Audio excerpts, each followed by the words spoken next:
Hey y'all, I'm back again today with another episode in our series, Bible Journaling for Beginners. Today we're going to talk about how to select a Bible. So let's get started.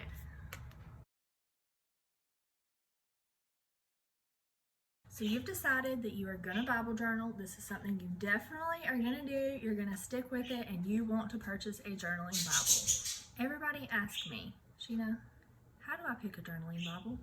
Well, my first question is, what is your favorite translation of the Bible? You see, when I very first started Bible journaling, there were two, you heard that right, two journaling Bibles. They're both from Crossway. One was the red Bible, one was the black Bible. Here's my black Bible, as you see, mine was the black one. I just painted the front, and I couldn't run down to my local store and pick it up. I had to order it online and wait. But now there are literally hundreds of journaling Bibles. I mean, if you go to crossway.org, you could literally search for hours at all the different journaling Bibles that they have. So, I mean, there are tons of variety. My first question when people ask me, how do I select a Bible? My question is, what is your favorite translation of the Bible? Some people prefer NIV, some people prefer ESV, some people prefer the King James translation. Once you decide which translation of the Bible you want to use, then it makes it a lot easier to help you in selecting the Bible. Now, my first Bible is an ESV Bible. I have two ESV journaling Bibles and I have two King James journaling Bibles. With my very first Bible, it just has blank columns. They're not huge columns, but they're about 2-inch columns, and it was great. I loved it. I have done quite a bit in it. Some days I still go back and use this Bible, not a ton. So if you just need a little bit of room to get started, then one of those Bibles is awesome. The other question I ask is, or do you need some pre-designed pages? Some people need pages that are already pre-designed so then they can decorate them and color them in. I have two Bibles that have pre-designed pages and I love them. They are great. Not my top pick, but I like to be a little more creative than what is on the pre-designed pages.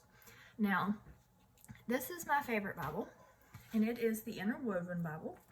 The Interwoven Bible, you see it has a blank page for every other page, so I have a page of scripture. Let's flip a couple pages. Page of scripture, blank page. And see this page is blank on both sides, the scripture in between. And this is my favorite Bible that I have. It is an ESV Bible, but I have a lot more room in this Bible and it gives me a lot more space. Now there's also the option of the Illustrated Faith Bibles, and I do not have one of those yet. It is on my wish list, but I'm still filling up my Interwoven Bible first, my Interleaf Bible. So you really just need to decide, do you need pre-designed pages? And if not, how much room do you need? If you don't need but a little bit of room, then get you one of the smaller Bibles. If you need more room than that, then the Interleaf Bible is awesome, or the Illustrated Faith Bible. But if you need pre-designed pages, then that's awesome too. Grab you a Bible that has pre-designed pages. I mean, there's still tons and tons of pages in here that aren't pre-designed. I mean, like this one, you know, there's nothing on either one. Probably flip a few pages without any designs on them.